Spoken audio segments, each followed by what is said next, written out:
Fakta baru pembunuhan mertua di Mojokerto, pelaku sempat jilati darah di tangannya. Sebuah tragedi memilukan mengguncang Dusun Sumber Tempur, Desa Sumber Girang, Kecamatan Puri, Kabupaten Mojokerto pada Rabu, 6 Mei 2026 yang lalu. Sebuah insiden berdarah yang awalnya dipicu oleh konflik rumah tangga, berakhir dengan hilangnya nyawa seorang ibu bernama Siti Arofah yang berusia 54 tahun. Ironisnya, nyawa sang ibu dihabisi secara keji oleh menantunya sendiri, seorang pria berusia 42 tahun bernama Satuan alias Tuan. Niat awal Tuan sebenarnya adalah melampiaskan amarah kepada istrinya, Sri Wahyuni yang berusia 35 tahun. Di tengah aksi kekerasan dalam rumah tangga atau KDRT tersebut, ibu mertuanya, Siti Arofah, tiba-tiba masuk melalui pintu belakang rumah untuk mengantarkan paket pesanan anaknya. Kehadiran sang mertua membuat Tuan panik dan gelap mata. Tanpa berpikir panjang, ia meraih pisau dapur dan menyerang Siti Arofah secara membabi buta. Tikaman demi tikaman bersarang di bagian perut dan leher korban hingga ia mengembuskan napas terakhirnya di lokasi kejadian. Sementara itu, sang istri, Sri Wahyuni, juga menjadi sasaran amukan.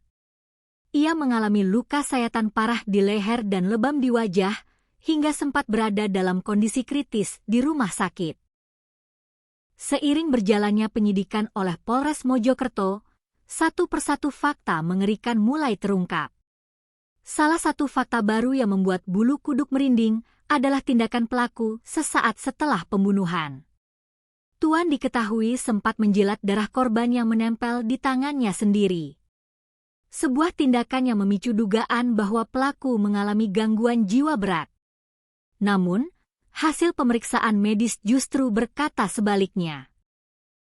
Kasat Reskrim Polres Mojokerto, AKP Algino Primawirdhan, menegaskan bahwa pelaku melakukan aksi keji tersebut dalam kondisi sadar sepenuhnya.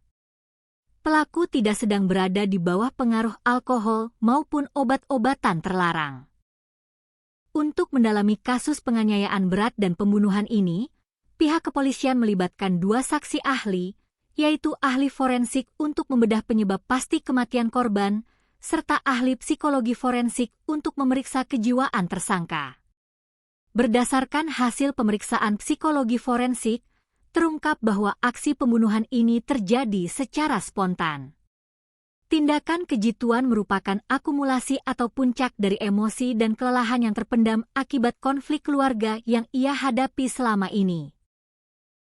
Psikolog menyatakan bahwa kondisi kejiwaan tersangka normal seperti orang pada umumnya dan tidak ditemukan indikasi adanya kelainan jiwa. Setelah melakukan aksi kejinya, Tuan sempat pulang ke rumahnya sebelum akhirnya melarikan diri keluar kota.